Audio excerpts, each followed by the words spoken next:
వైఎస్ఆర్ కాంగ్రెస్ పార్టీకి సంబంధించిన కుటుంబానికి చెందిన వ్యక్తిని అతి దారుణంగా కావాలని అదే పనిగా వేంపల్లెకు అదే పనిగా ఒక వెహికల్లో వచ్చి దారిలో పోతా ఉన్న పిల్లోడిని బైక్ ఆపి నిర్దాక్షిణ్యంగా కొట్టి హాస్పిటల్ పాలు చేస్తూ ఉంటే ఏమి సాధిస్తూ ఉన్నారు? ఇంతవరకు పులివెందుల్లో ఎప్పుడు ఇలాంటి సాంప్రదాయం లేదు. ఎన్నో ఎన్నికల్లో చేశారు, ఎప్పుడు పులివెందుల్లో ఇలాంటి సాంప్రదాయం లేదు. ఎన్నికలు అయిపోయిన తర్వాత ఓటు వేయని వారిని కొట్టే కార్యక్రమం ఎప్పుడు జరగల. రాష్ట్ర వ్యాప్తంగా కూడా ఒక భయాందోళన వాతావరణం క్రియేట్ చేయడం కోసం అని రాష్ట్ర వ్యాప్తంగా ఇదే చేయిస్తూ ఉన్నారు దగ్గరుండి. ఏం సాధిస్తారు దీనివల్ల? మీరు వేసే ఈ బీజం చేసే ఈ చెడు సాంప్రదాయం రేపొద్దున మళ్ళీ తెలుగుదేశం పార్టీ కార్యకర్తలకి చుట్టుకుంటుంది. చంద్రబాబు నాయుడు అనుకుంటా ఉన్నాడు తానేదో ఈ మాదిరిగా చేసి భయాందోళన క్రియేట్ చేసి వైఎస్ఆర్ కాంగ్రెస్ పార్టీకి ఓటు వేసిన వాళ్ళని కొట్టడం వల్ల ఒక తెలియని ఆనందం తనలో ఏదో పొందాలని చెప్పి అనుకుంటా ఉన్నాడు. రాష్ట్ర వ్యాప్తంగా ఒక భయాన్ని క్రియేట్ చేయాలని ప్రయత్నం చేస్తూ ఉన్నాడు. కానీ నేను చంద్రబాబు నాయుడు గారికి మరొక్కసారి కూడా చెప్తా ఉన్నా, ఒక చెడు సాంప్రదాయానికి నాంది పలుకుతా ఉన్నారు. దయచేసి ఆపండి. ఆపకపోతే మాత్రం ఎల్లకాలం మీరే అధికారంలో ఉండరు. అధికారం మారిన రోజున ప్రజలు చంద్రబాబు నాయుడు గారు చేస్తూ ఉన్న ఈ అన్యాయాలను చూసి శిశుపాలని పాపాలు పండినట్టుగా ఆ పాపాలు చాలా వేగంగా పండుతూ ఉన్నాయి. అధికారం మారిన రోజున తాను చేస్తూ ఉన్న ఈ చెడు సాంప్రదాయం తనకే చుట్టుకుంటుంది. ఈరోజు దెబ్బలు తగిలినా దెబ్బలు తిన్నా ప్రతి ఒక్కరూ కూడా రేపొద్దున ఇదే మళ్ళీ అటువైపున చేసేదానికి మీరంతటి మీరే బీజం వేస్తూ ఉన్నారు. ఇది సరైన పద్ధతి కాదు. నాయకులుగా ఉన్న మనలాంటి వాళ్ళని ఇలాంటివి ప్రోత్సహించాల్సిన పని ఎప్పుడు రాకూడదు, జరగకూడదు. దయచేసి చంద్రబాబు నాయుడు గారికి ఇప్పటికైనా చెప్తా ఉన్నా, చంద్రబాబు నాయుడు గారిని హెచ్చరిస్తూ ఉన్నాను, మరొక్కసారి మళ్ళీ హెచ్చరిస్తూ ఉన్నాను. ఇది కరెక్ట్ సాంప్రదాయం కాదు, దయచేసి దీన్ని ఆపమని చెప్పి.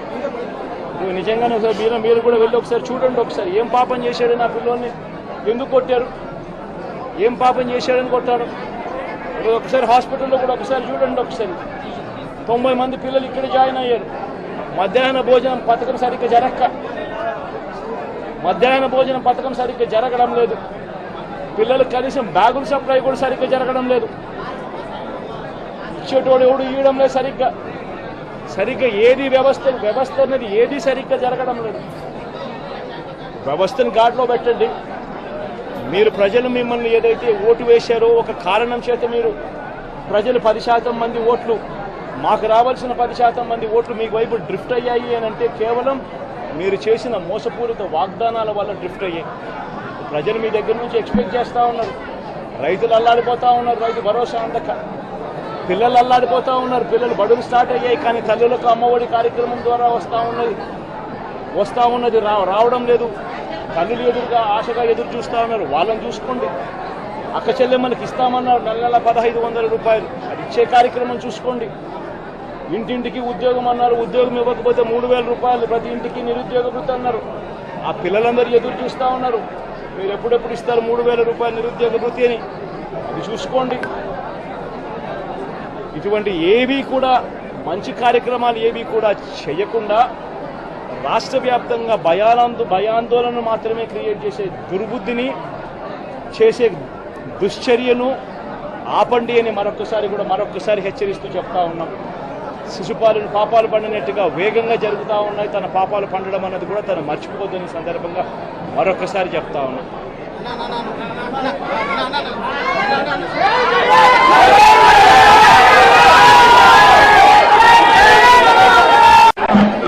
వాతావరణం క్రియేట్ చేయడం కోసం అని రాష్ట్ర వ్యాప్తంగా ఇదే చేయిస్తూ ఉన్నారు దగ్గరుండి. ఏం సాధిస్తారు దీనివల్ల? మీరు వేసే ఈ బీజం చేసే ఈ చెడు సాంప్రదాయం రేపొద్దున మళ్ళీ తెలుగుదేశం పార్టీ కార్యకర్తలకి చుట్టుకుంటుంది. చంద్రబాబు నాయుడు అనుకుంటా ఉన్నాడు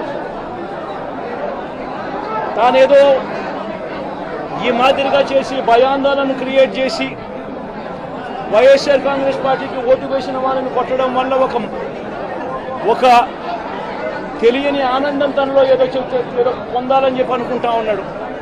రాష్ట్ర వ్యాప్తంగా ఒక భయాన్ని క్రియేట్ చేయాలని ప్రయత్నం చేస్తూ ఉన్నాడు. కానీ నేను చంద్రబాబు నాయుడు గారికి మరొక్కసారి కూడా చెప్తా ఉన్నా, ఒక చెడు సాంప్రదాయానికి నాంది పలుకుతా ఉన్నారు. దయచేసి ఆపండి. ఆపకపోతే మాత్రం ఎల్లకాలం మీరే అధికారంలో ఉండరు. అధికారం మారిన రోజున ప్రజలు చంద్రబాబు నాయుడు గారు చేస్తూ ఉన్న ఈ అన్యాయాలను చూసి శిశుపాలని పాపాలు పండినట్టుగా ఆ పాపాలు చాలా వేగంగా పండుతూ ఉన్నాయి. అధికారం మారిన రోజున తాను చేస్తూ ఉన్న ఈ చెడు సాంప్రదాయం తనకే చుట్టుకుంటుంది. ఈరోజు దెబ్బలు తగిలినా దెబ్బలు తిన్నా ప్రతి ఒక్కరూ కూడా రేపొద్దున ఇదే మళ్ళీ అటువైపున చేసేదానికి మీరంతటి మీరే బీజం వేస్తూ ఉన్నారు. ఇది సరైన పద్ధతి కాదు. నాయకులుగా ఉన్న మనలాంటి వాళ్ళం ఇలాంటివి ప్రోత్సహించాల్సిన పని ఎప్పుడు రాకూడదు, జరగకూడదు. దయచేసి చంద్రబాబు నాయుడు గారికి ఇప్పటికైనా చెప్తా ఉన్నా, చంద్రబాబు నాయుడు గారిని హెచ్చరిస్తూ ఉన్నాను, మరొక్కసారి మళ్ళీ హెచ్చరిస్తూ ఉన్నాను, ఇది కరెక్ట్ సాంప్రదాయం కాదు, దయచేసి దీన్ని ఆపమని చెప్పి. నిజంగానే మీరు కూడా వెళ్ళి ఒకసారి చూడండి. ఒకసారి ఏం పాపం చేశాడు నా పిల్లోని, ఎందుకు కొట్టారు, ఏం పాపం చేశాడని కొట్టారు.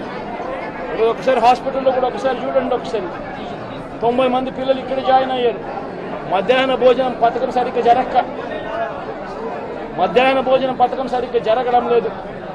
పిల్లలకు కనీసం బ్యాగుల సప్లై కూడా సరిగ్గా జరగడం లేదు.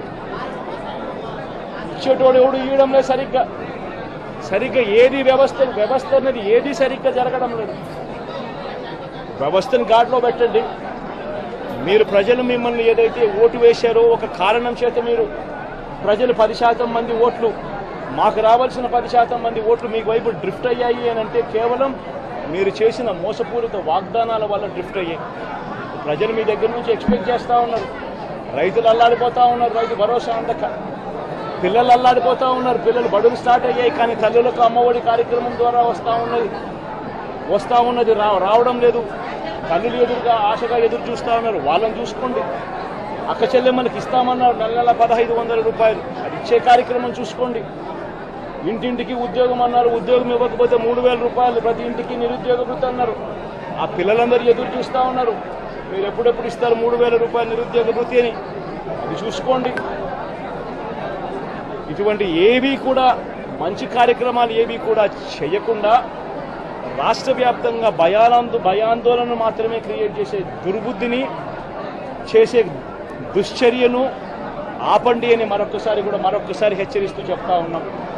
శిశుపాలను పాపాలు పండినట్టుగా వేగంగా జరుగుతూ ఉన్నాయి. తన పాపాలు పండడం అన్నది కూడా తను మర్చిపోద్దని సందర్భంగా మరొకసారి చెప్తా ఉన్నాం.